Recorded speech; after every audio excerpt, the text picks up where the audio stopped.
Hello student, welcome back to my channel Samrat academy. Student 22 फरवरी को आप लोगों का हिंदी का पेपर है। मेरे प्यारे बच्चों, बिल्कुल आप लोगों के पास समय नहीं है, इसलिए मैं आप लोगों के लिए ये वीडियो लाया हूं। जो बच्चा पढ़ाई नहीं किया है, बिल्कुल पढ़ाई में बिल्कुल कमजोर है और हिंदी में वो 70 में या हिंदी में 100 में, अगर हाई स्कूल में होगा तो 70 नंबर और इंटर में होगा तो 100 नंबर का आता है, आपको भी जानकारी है। तो अगर इस वीडियो को आप देखते हो मेरे प्यारे बच्चों, हिंदी में आप लोगों को नहीं आता है, कुछ भी नहीं आता है, तो अगर हाई स्कूल में हो तो आराम से मैं आपको दावे के साथ कह सकता हूं कि 50 या 55 नंबर आप आराम से ला दोगे। और इंटर में हो तो आप 80 नंबर आराम से ला सकते हो इस वीडियो को देखने के बाद। क्योंकि मैं आप लोगों को बताने वाला हूं कि हिंदी में अगर आपको कुछ भी नहीं आएगा तो आप किस तरीके से आप कॉपी लिखोगे और सारे क्वेश्चन को आप कैसे हल करोगे कि ताकि आपको एग्जामिनर दे नंबर और आपको पास कर दे। ठीक है, तो मेरे प्यारों, ये 2024 का हिंदी का पेपर है और ये पूरा का पूरा पेपर मैं आप लोगों को सॉल्व करके बताने वाला हूं। ठीक है, तो वीडियो को भगा कर मत देखना, एक एक स्टेप समझना मेरा कि मैं क्या बोल रहा हूं, किस तरह से मैं क्वेश्चन सॉल्व करूंगा। मेरे पास कुछ नहीं है, मेरे पास देखो 2 पेन है और मेरे पास एक स्केल है और एक पेपर है मेरे पास, एक बोर्ड एग्जाम की कॉपी है। पूरा का पूरा क्वेश्चंस में ट्रिक वाइज आप लोगों को समझा दूंगा कि कोई प्रश्न नहीं आ रहा तो उसमें कौन सा ट्रिक आप लगाओगे। सबसे पहले मेरे प्यारों बच्चों, करना क्या आप लोग, जो बोर्ड एग्जाम की कॉपी जैसे आप लोगों की फर्स्ट पेज मिल रही है, तो इसमें स्केल की सहायता से आप सबसे पहले यहाँ पे लाइनिंग खींच लेना। ठीक है, यहाँ पे आपको साइड में लाइनिंग खींचना बहुत जरूरी है। अब लाइनिंग क्यों खींचना है, क्योंकि जब एग्जामिनर आप लोगों को कॉपी चेक करता है तो नंबर आप लोगों को साइड में देता है। ठीक है, इसलिए आप लोगों को लाइनिंग खींचना बहुत जरूरी है। ठीक है, तो यहाँ पे आप लोगों को लाइनिंग खींच लीजिएगा। लाइनिंग आपने खींच लिया। अब देखिए, मैं सब कुछ आपको बताते चलूंगा, एक भी क्वेश्चन छोड़ूंगा नहीं। ये आप लोगों का पेपर है, यहाँ पे अनुक्रमांक अपना डाल लीजिएगा, यहाँ पे नाम डाल लीजिएगा। ठीक है, अब मैं पेपर आराम से यहाँ पे देखो 3 घंटे 15 मिनट में इस पेपर को सॉल्व करना है। और ये पेपर 70 नंबर का, ये हाई स्कूल का पेपर है और इंटर में भी ये ट्रिक काम करेगी। ठीक है, क्योंकि सारे प्रश्न वैसे ही रहते हैं, कोई दिक्कत है नहीं। अब देखो मेरे प्यार बच्चों, इसमें करना क्या, यहाँ पे निर्देश है, निर्देश आप लोग अपने तरीके से यहाँ पे सारे निर्देश पढ़ लीजिएगा। क्योंकि निर्देश पढ़ने में क्या है, निर्देश पढ़ने के बाद जैसे आप लोग यहां से पेपर जब स्टार्ट करोगे, मैं एक एक चीज बताऊंगा आप लोगों को, आप वीडियो को भगाकर मत देखिएगा। देखिए, सबसे पहले आएगा खंड अ। अब खंड अ आ गया मेरे प्यार बच्चों, जिसमें दिया है कि बहुविकल्पीय प्रश्न है। खंड अ में बहुविकल्पीय प्रश्न है, हाई स्कूल का पेपर है इसलिए 20 बहुविकल्पीय प्रश्न होगा। इंटर का होगा तो थोड़ा कम होगा। ठीक है, तो 20 ऑब्जेक्टिव क्वेश्चन आया। अब मेरे प्यार बच्चों, यहाँ पे ऑब्जेक्टिव क्वेश्चन को आपको करना है। अब यहाँ पे आप ऑब्जेक्टिव क्वेश्चन को कैसे करोगे, देखो ऑब्जेक्टिव क्वेश्चन में कंडीशन नंबर फर्स्ट, आप बस ध्यान से वीडियो देखते जाइएगा। कंडीशन पहला ये कहता है कि जो क्वेश्चन आता है उसको आप कीजिए। अगर 20 ऑब्जेक्टिव क्वेश्चन है, 20 में से अगर आपको 5 या 7 क्वेश्चन भी ऑब्जेक्टिव क्वेश्चन का आ रहा है तो पहले उस पर आप मार्क लगा के उसको OMR शीट में आप उसको रख दीजिए। ठीक है, इसके बाद जो क्वेश्चन नहीं आ रहा है, दूसरा ट्रिक क्या कहता है कि जो क्वेश्चन तब नहीं आ रहा है तो आप वेट कीजिए। आप क्या करेंगे, वेट करेंगे। आप खंड ब हल कीजिए, इसको छोड़ दीजिए। अगर कोई मित्र वगैरह आप लोगों को हिंट की वजह से किसी भी तरह से आपको बता देता है तब तो आप उसको कर लीजिएगा। तीसरा कंडीशन क्या कहता है कि अगर कहीं से मदद मिलती है, उसमें ऑब्जेक्टिव क्वेश्चन आपको कराया जा रहा है तो वहां से आप कर लीजिए। अब लास्ट में आप लोग ये पूछेंगे सवाल हमसे कि अगर कोई नहीं कराया, नहीं हमको मालूम चले, तब क्या करेंगे सर। तब लास्ट में, लास्ट आप लोगों का क्या ऑप्शन बनता है कि जब लास्ट में कोई भी उपाय ना बचे आप लोगों को, कि अब लगेगा कि अब कहीं से नहीं हो पाएगा, अब हम लोगों को खुद को करना है ऑब्जेक्टिव क्वेश्चन, तो जो क्वेश्चन बच जाएगा ऑब्जेक्टिव क्वेश्चन, ठीक है, तो वो ऑब्जेक्टिव क्वेश्चन जो बच जाएगा मेरे प्यार बच्चों, उसमें आप लोगों को क्या करना है कि ऑप्शन नंबर ए और ऑप्शन नंबर सी पे आप लोगों को रखना है। क्योंकि हाई स्कूल के स्तर पे और इंटर के स्तर पे अधिकतर हमने क्वेश्चन बहुत सॉल्व किया है, हमने देखा है कम से कम 85% ऑप्शन ए आप लोगों का बिल्कुल सही होता है। और यहां से अगर हम बात करें तो 15% डिवाइडेशन करते हैं तो 15% ऑप्शन सी। तो अधिक से अधिक ऑप्शन ए पे लगाइएगा। इसके बाद जो आपको ऑप्शन ए न दिखे उस पर ऑप्शन सी आप लगा दीजिएगा। ठीक है, यह है आप लोगों को ऑब्जेक्टिव क्वेश्चंस का। तो यहाँ पे 20 ऑब्जेक्टिव क्वेश्चन दिया हुआ है और 20 ऑब्जेक्टिव क्वेश्चन जैसे आप उसी मदद से आप कर लीजिएगा। अब मुद्दा आएगी आपको यहाँ पे कि खंड ब में, और खंड ब में अब मेरे प्यार बच्चों यहाँ पे वर्णनात्मक प्रश्न आएंगे। कितने नंबर के, 50 नंबर के। इनका तो उत्तर आप लोगों को लिखना पड़ेगा कॉपी में। अब कॉपी में लिखना है, अब प्रश्न उत्तर आपको 21वां से यहां से स्टार्ट होगा, क्योंकि 20 तो ऑब्जेक्टिव है। तो 21 प्रश्न स्टार्ट हो रहा है तो आपको कुछ करने की जरूरत नहीं मेरे प्यार बच्चों। आप पहला पेज लीजिएगा और यहाँ पे सबसे पहले आपको ब्लैक पेन से आपको डालना है प्रश्न उत्तर। ठीक है, मैं यहाँ डाल देता हूं। ब्लैक पेन से या ब्लैक स्केच इस्तेमाल आप कर सकते हो। जैसे प्रश्न उत्तर संख्या हमने डाल लिया, राइटिंग आपकी अच्छी होनी चाहिए, बिल्कुल साफ सुथरा। प्रश्न उत्तर संख्या 21, हमने 21 डाल दिया। और स्केल की सहायता से मैं नीचे क्या कर दूंगा, यहाँ पे अंडरलाइन कर दूंगा ताकि दिखने में क्या लगे, बिल्कुल अच्छा लगे। देखिए दिखने में कितना अच्छा लग रहा है, ठीक है। अब ये प्रश्न उत्तर संख्या क्या है मेरे पास, 21 है। अब मेरे प्यारे बच्चों देखो ध्यान से, अब यहाँ पे जब प्रश्न उत्तर संख्या 21 है तो प्रश्न को आपको ध्यान से पढ़ना है। जैसे बोला यहाँ पे कि निम्नलिखित गद्यांश पर आधारित 3 प्रश्नों के उत्तर दीजिए, और 6 नंबर का यह प्रश्न है। अब मेरे प्यारे बच्चों गद्यांश है, इस गद्यांश को हल करना है। अब यहाँ पे आपको दे दिया गद्यांश, ठीक है, और गद्यांश के नीचे 3 प्रश्न पूछा है, उसका उत्तर लिखना है। सबसे पहले आपको करना क्या है कि इस गद्यांश को एक बार ध्यान से पढ़ लेना है। जैसे आप पढ़ोगे कि कुसंग का जोर सबसे भयानक होता है, यह केवल निमित्त और सद्वृत्ति का विनाश नहीं करता बल्कि बुद्धि का भी क्षय करता है। मतलब आप लोग पढ़ लीजिएगा, मैं आपको बता देता हूं, आप इसको एक बार पढ़ लीजिएगा। जब पढ़ेंगे तो नीचे जब क्वेश्चन आपको आएगा, पहला क्या है, प्रस्तुत अवतरण पाठ और लेखक का नाम लिखिए। तो देखिए पाठ और लेखक का नाम जिसमें बोलता है उसको हम बोलते हैं संदर्भ। ये नहीं कि पाठ और लेखक का नाम बस लिख दे, नहीं, संदर्भ लिखने का एक स्ट्रक्चर होता है मेरे प्यारे बच्चों, ठीक है। उसकी मदद से हम लोग क्या करते हैं कि पाठ और लेखक का नाम लिखते हैं। अब मेरे प्यारे बच्चों संदर्भ में आप लोगों को मेन मुद्दा है पाठ और लेखक का। अब आप जिनको अगर पाठ को मालूम है, जैसे यह जो चैप्टर लिया गया मेरे प्यारे बच्चों, यह मित्रता चैप्टर से लिया गया है। ये हाई स्कूल का है, मैं आपको बता देता हूं, ठीक है, कि यह मित्रता चैप्टर से लिया गया है। और इसके लेखक की अगर हम बात करें कि लेखक कौन है, तो आचार्य रामचंद्र शुक्ल हैं। तो यहाँ पे मैं आपको बता दिया, तो जितने बच्चों को तो मालूम रहेगा तो वो तो कर लेंगे, ठीक है, रामचंद्र शुक्ल, जिनको मालूम रहेगा तो वो तो कर लेंगे। अब जिनको नहीं मालूम रहेगा वो क्या करेंगे, अब तो फंस गए भाई, कि अब वो कैसे लिखेंगे। तो मेरे प्यारे बच्चों आप क्या कीजिएगा कि आपको क्या करना है, ए, तो यहाँ पे आपको डालिएगा, यहाँ पे मेरे प्यारे बच्चों ए के बाद आपको पाठ और लेखक का नाम निकला है ना, तो उसको बोलते हैं संदर्भ। तो आप ब्लैक पेन से हेडिंग डालिएगा मेरे प्यारे बच्चों, क्या डालेंगे, संदर्भ। संदर्भ हेडिंग डालने के बाद मैं आपको ट्रिक बता देता हूं, पूरा लिख के नहीं बताऊंगा। संदर्भ स्टार्ट होता है कि प्रस्तुत, अब एक गद्यांश से तो लिखोगा, प्रस्तुत गद्यांश हमारी पाठ्य पुस्तक हिंदी के काव्य खंड संकलित इस चैप्टर से लिया गया और इसके लेखक यह है।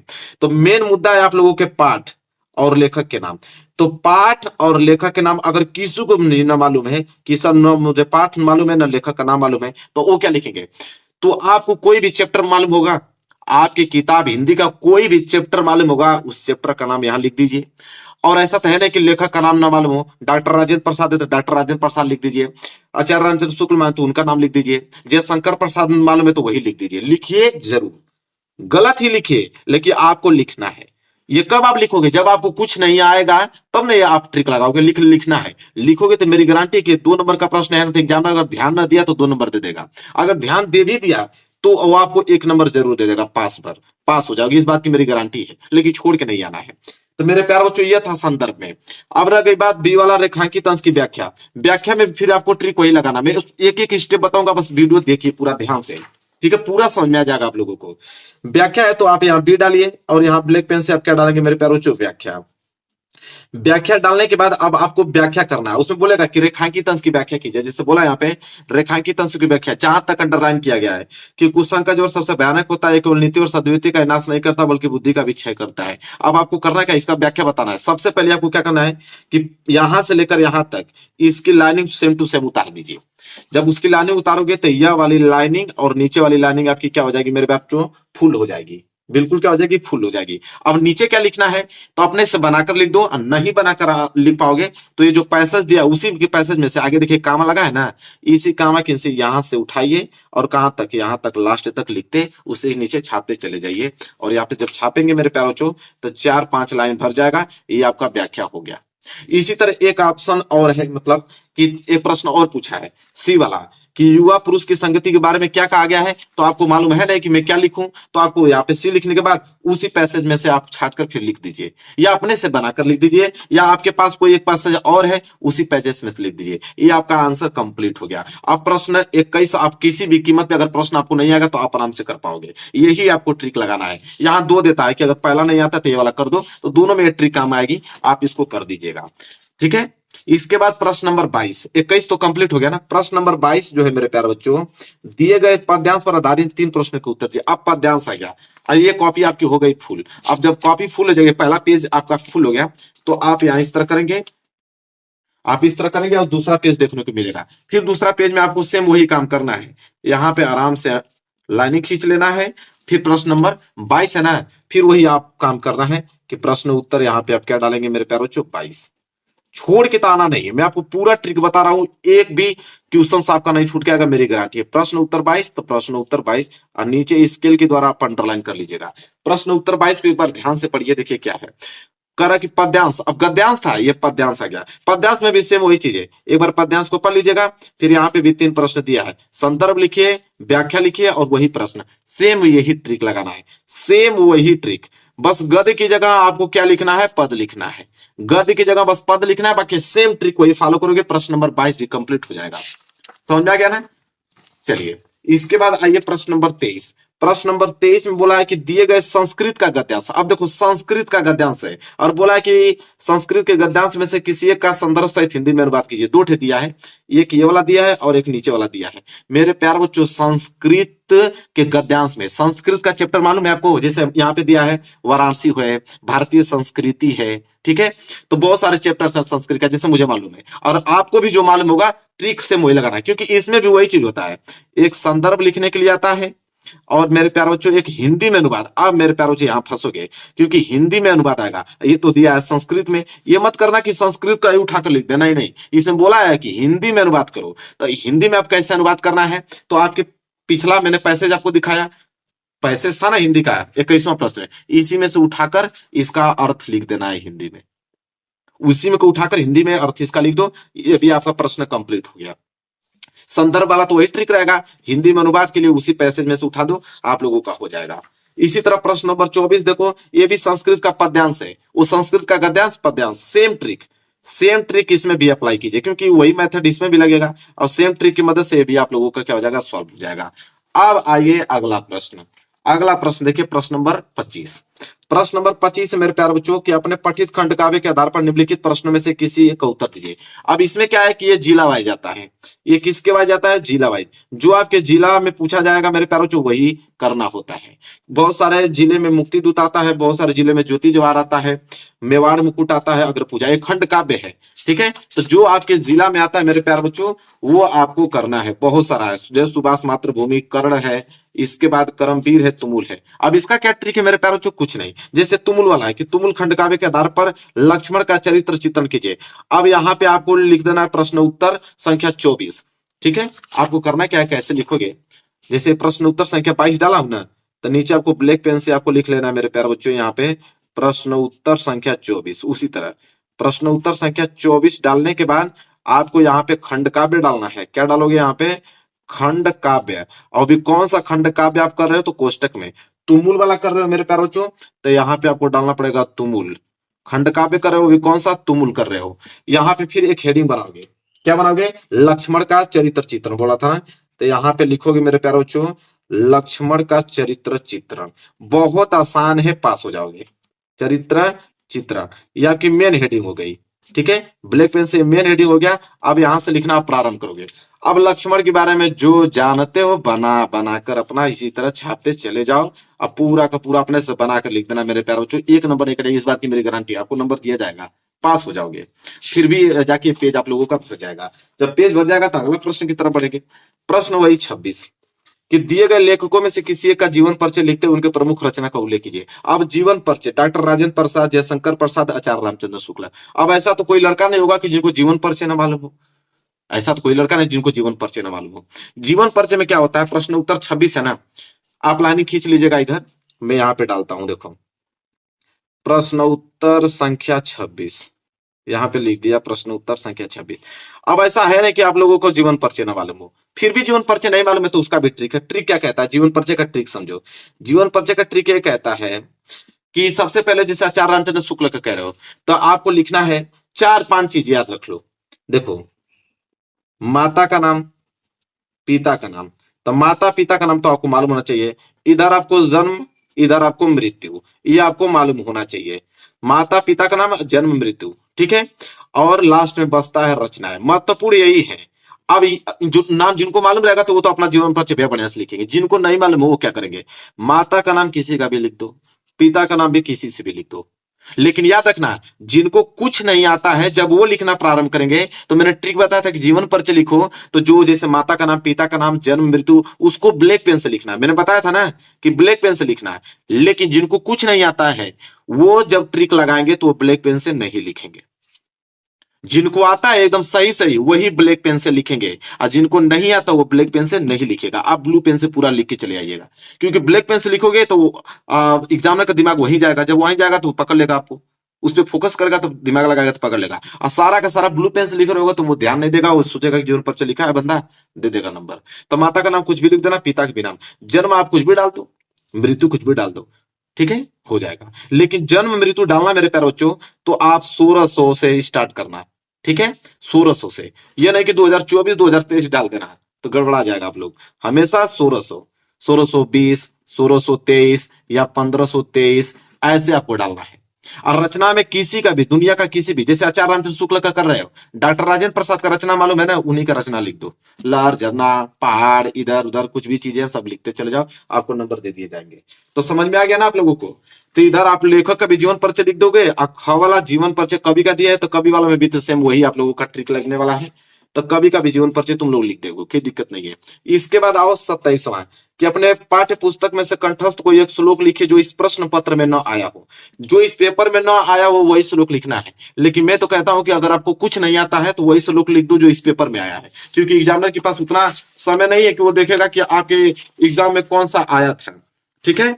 अब वो कौन सा होता है मेरे प्यारों को मैं अभी दिखाता हूं। देखो प्रश्न उत्तर 24, प्रश्न उत्तर 24 ही होता है। देखो प्रश्न उत्तर 24 में देखोगे तो यही आप लोगों का श्लोक है। मानो हित्वा प्रिय भवती हित्वा क्रोध न हितो सोचती कामोर्थ हितवार्थ भवती लोभ हित्वा सुखी भवत, ये आप लोगों का श्लोक है। पहला श्लोक ये सर्वे भवन्ति सुखिनः सर्वे सन्तु निरामया सर्वे भद्राणि पश्यन्तु मा कश्चित् दुःख भाग् भवेत्, ये दूसरा। इन्हीं दोनों में से कोई उठाकर लिख दो, आपका श्लोक कंप्लीट है। एग्जामिनर के पास उतना समय नहीं रहेगा कि देखेगा कि आपने किया है कि नहीं किया है, कि जो इस प्रश्न पत्र में आया है।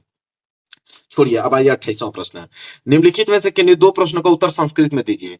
अब मेरे प्यारे बच्चों देखो, इसमें संस्कृत में ही उत्तर देना है।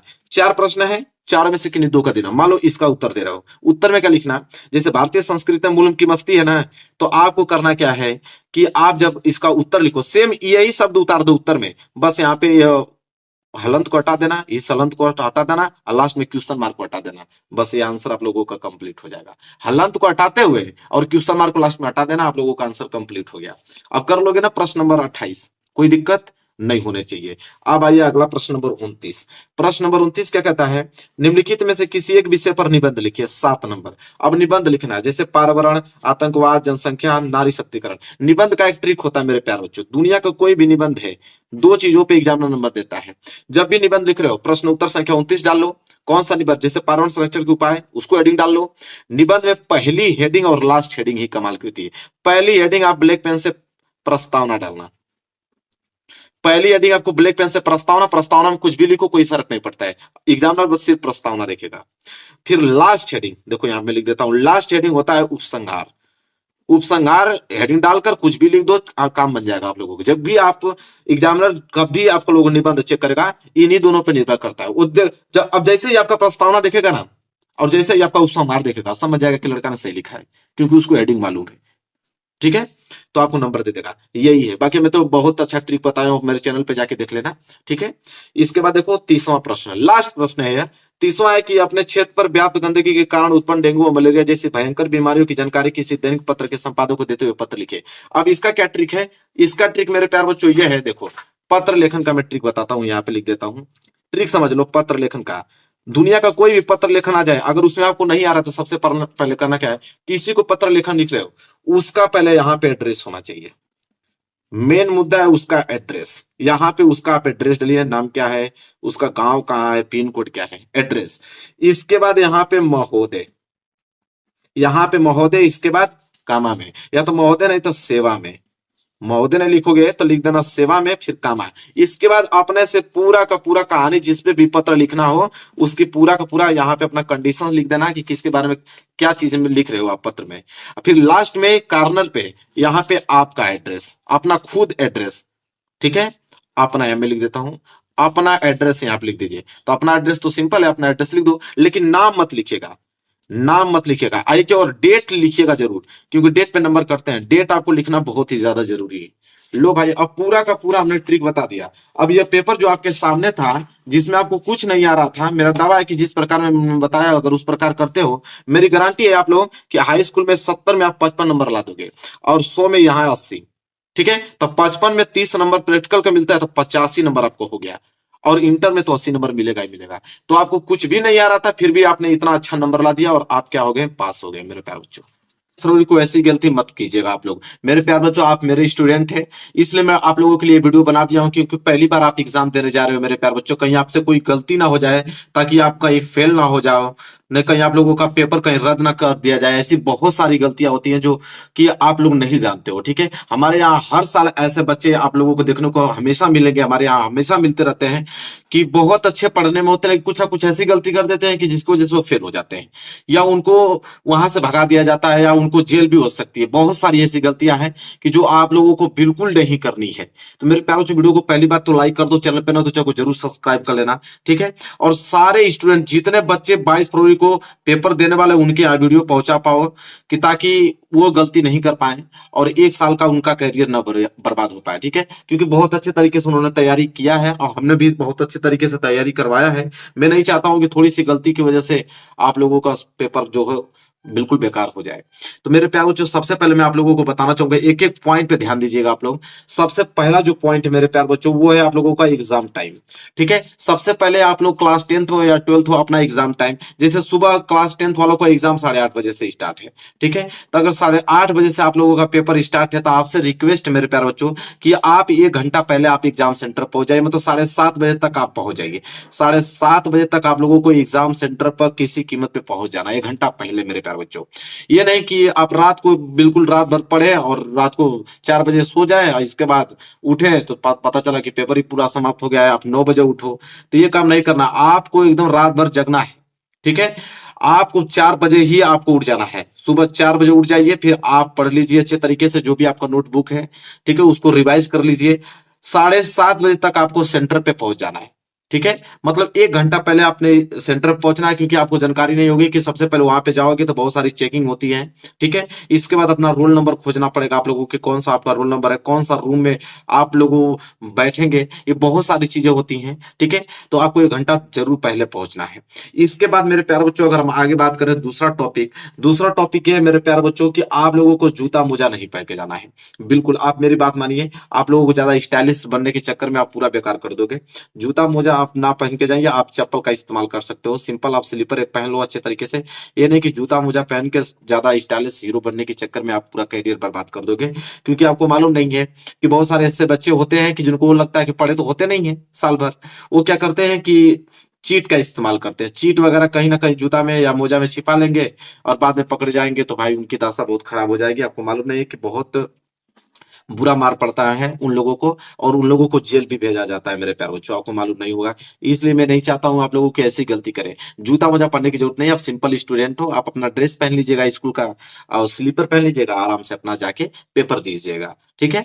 ये आप लोगों को बिल्कुल गलती नहीं करना है। इसके बाद में अगर मैं बात करूं, तीसरा गलती जो सबसे ज्यादा इंपॉर्टेंट है, कि कैलकुलेटर, मोबाइल और फोन और ब्लूटूथ और ईयरफोन, इसका इस्तेमाल बिल्कुल नहीं करें। ये ना कि कैलकुलेटर वाली एक घड़ी आती है, देखोगे ना, यहाँ पे घड़ी आदमी पहन लेता है और उसी में अपना कैलकुलेशन करता है। कैलकुलेशन वाली घड़ी देखे हो ना, उसमें 2+5 करोगे ना तुरंत 7 आ जाएगा। तो ऐसी गलती नहीं करना, ऐसी गलती करोगे तो बहुत ज्यादा दिक्कत में फंस जाओगे। ये नहीं कि चोरी छुपे मोबाइल लेकर चले जाए, कोई देखेगा नहीं, उसमें हम नेट से सर्च करके सारे क्वेश्चन लिख देंगे, नहीं, आपको मालूम नहीं है कि आप कितनी बड़ी गलती कर रहे हैं। अगर मोबाइल आप लेकर जाते हो, आप पकड़े जाते हो मेरे प्यार बच्चों, तो आप जेल में चले जाओगे, कैरियर पूरा 1 साल का पूरा बिल्कुल आप लोगों का खत्म हो जाएगा। तो मोबाइल फोन, ये नहीं कि ब्लूटूथ का मतलब एक छोटा सा डिवाइस होता है, आजकल बहुत ट्रेंड में है कि कान में लगा दो, बाहर से कोई आप लोगों को पूरा सोल्यूशन ही बता देगा, आप बस उसको क्वेश्चन बता दो। ईयरफोन मिलते हैं छोटे छोटे, ऐसी गलती आपको बिल्कुल, आप मतलब इनको सोचना भी नहीं है आप लोगों को, गलती की तो छोड़िए, आप सोचिएगा भी मत ऐसी कि मुझे ऐसा काम करना है। इसलिए मैं आप लोगों की वीडियो बना रहा हूँ, ताकि बहुत सारे बच्चे जो है ऐसी कदम उठाते हैं, हर साल देखने को मिलता है। मैं नहीं चाहता हूं कोई करे या नहीं करे, मुझे कोई फर्क नहीं पड़ता है मेरे प्यारों, बस मेरे चैनल पे जितने विद्यार्थी हैं वैसी हरकत, आप इतना गंदा हरकत आप बिल्कुल ना कीजिएगा, ठीक है। इसके बाद मेरे प्यारों, अगला जो गलती है, चौथा गलती मेरे प्यारों, वो है आप लोगों का पेन और प्रवेश पत्र और आधार कार्ड। आपने एग्जाम में मेरे प्यारे बच्चों, आपको ज्यादा कुछ लेके जाने की जरूरत नहीं है, आप पेन लेके जाइएगा, ठीक है। 4 पेन ले लीजिएगा, 2 ब्लैक पेन ले लीजिएगा, 2 ब्लू पेन ले लीजिएगा। आप स्केच इस्तेमाल कर सकते हैं, एक स्केच ले लीजिएगा, एक स्केल ले लीजिएगा। इसके बाद अपना प्रवेश पत्र ले लीजिएगा और एक आइडेंटिटी ले लीजिएगा, आधार कार्ड ले लीजिएगा, बस। और कुछ ज्यादा ले जाने की जरूरत नहीं है। दफ्ती वगैरह ले जा सकते हैं, क्योंकि डेस्क जो होते हैं किसी किसी स्कूल में डेस्क खराब आते हैं, इसलिए दफ्ती का इस्तेमाल आप कर सकते हो। ठीक है, अब लिख आप अच्छे से उस पर लिख पाओगे। बस इतना ही आपको काम करना है। इसके बाद आप आगे क्या करना है मेरे प्यारों बच्चों, पांचवा जो चीज है मेरे प्यारे बच्चों, जो उत्तर पुस्तिका मिलेगा आप लोगों को, तो उत्तर पुस्तिका में जो अनुक्रमांक होता है मेरे प्यारे बच्चों, अंकों और शब्दों में दोनों में सही सही आपको अनुक्रमांक ही तो मेन होता है। अगर मैं सच कहूं तो अनुक्रमांक आपका मेन होता है। अनुक्रमांक अंकों में और शब्दों में बिल्कुल सही सही आप लोगों को बिल्कुल करेक्ट भरना है। गलती तो आप लोगों को बिल्कुल करनी ही नहीं है अनुक्रमांक में। ठीक है, चाह कर भी नहीं, आप एक दो बार अच्छे तरीके से मिला लेना, लेकिन अनुक्रमांक आप लोगों का बिल्कुल सही होना चाहिए, उसमें थोड़ा सा भी मिस फॉल्ट नहीं होना चाहिए, नहीं तो कॉपी आपकी चेक नहीं होगी और फिर जितना भी आप अच्छे से लिखो रहोगे फेल हो जाओगे। इसके बाद मेरे प्यारों जो विषय, हिंदी का अगर विषय है तो आप हिंदी ही डालें, इंग्लिश का विषय तो आप इंग्लिश ही डालें। बहुत सारे बच्चों को तो मालूम ही नहीं होता है, कुछ बहुत सारे बच्चे चले जाते हैं, उनको पता चले कौन सा भैया हिंदी का, हिंदी में डाल देंगे अंग्रेजी, उनको कुछ मालूम ही नहीं है। तो आपको विषय बहुत अच्छे तरीके से डालना है, तो कॉपी चेक नहीं होती। मेन बात यह है कि कॉपी चेक नहीं होती है। ठीक है, आप इसे हल्के में ना लीजिए, आप ये बहुत स्ट्रिक्ट रूल होता है। ठीक है, सरकार द्वारा कि अगर आपने विषय अगर गलत आपने डाला तो आपकी कॉपी नहीं चेक होगी। ठीक है, बहुत सारे प्रावधान 2024 में जुड़े हुए हैं, तो आपको ये सब बहुत अच्छे तरीके से मैं बता देता हूं, इसको नोटिस कर लो आप। इसके बाद मेरे प्यारे बच्चों प्रश्न पत्र। ठीक है, प्रश्न पत्र पे आप केवल प्रश्न पत्र डालिएगा, क्योंकि आपका पेपर सिर्फ एक ही होगा, हिंदी का एक, अंग्रेजी का एक, फिजिक्स का एक, केमिस्ट्री का एक, तो केवल प्रश्न पत्र। प्रश्न पत्र में क्या डालना है आप लोगों को, केवल प्रश्न पत्र आपको डालना है मेरे प्यारे बच्चों। ठीक है, यहां तक क्लियर हो गया आप लोगों को। इसके बाद आगे अगर हम बढ़े, आगे मेरे प्यारों जो है कि प्रश्न पत्र पर अंकित संकेतांक। प्रश्न पत्र पर अंकित संकेतांक मतलब पेपर कोड उसको बोलते हैं मेरे प्यारे बच्चों। पेपर कोड मैं आपको बता देता हूं, देखो ये पेपर 2024 का है, 801 डीडी, इसी को पेपर कोड बोलते हैं। ये बहुत ज्यादा इंपॉर्टेंट है, क्योंकि मेरे प्यार बच्चों पेपर कोड देखो कितना ज्यादा मिसफॉल्ट हो जाएगा अगर आप गलत डाल देते हो। जैसे 801 डीडी है, जब एग्जामिनर आपका आंसर मतलब कॉपी चेक करेगा तो उसको आंसर शीट मिले रहेगी 801 डीडी की। अगर आप किसी दूसरे का डाल देते हो तो किसी दूसरे का आंसर शीट लेके अगर चेक करने लगा तो क्वेश्चन तो मिलेगा ही नहीं, क्योंकि आपने 801 डीडी का किया हुआ है और वो कॉपी आपका चेक कर रहा है किसी दूसरे आंसर शीट से, तो पूरा गलत हो जाएगा। वो आपको पूरा गलत गलत करते जाएगा, एक भी नंबर नहीं देगा और आप क्या हो जाएंगे, फेल हो जाएंगे। तो इसलिए कोड जो है आप लोग बहुत अच्छे तरीके से डालिएगा। 801 डीडी मतलब आपका है तो आप 801 डीडी ही डालिएगा, इतना ज्यादा इंपॉर्टेंट आप समझ लीजिए। यही बच्चे गलती करते हैं और कहते हैं कि भाई मैं बहुत पढ़ने में अच्छा था, मेरा नंबर ही कैसे कम आ गया, मैं फेल कैसे हो गया। मैंने कोई गलती नहीं की भाई, आपने गलती किया है, आपको मालूम नहीं चला होगा। इसलिए मैं पूरी पूरी एक एक छोटा सा छोटा बिंदु आपको डिस्कस कर रहा हूं कि ताकि आप थोड़ा सा भी मिस्टेक ना कीजिएगा और पूरे अंक लेकर आइएगा। इसके बाद क्या है मेरे प्यारों, परीक्षा का दिन। बहुत सारे बच्चों का तो परीक्षा, रियलिटी में आपको बता रहा हूँ, बहुत सारे स्टूडेंट आप देखिएगा परीक्षा का दिन ही उनको नहीं मालूम रहता है कि कौन सा दिन को उनका क्या है कि पेपर है।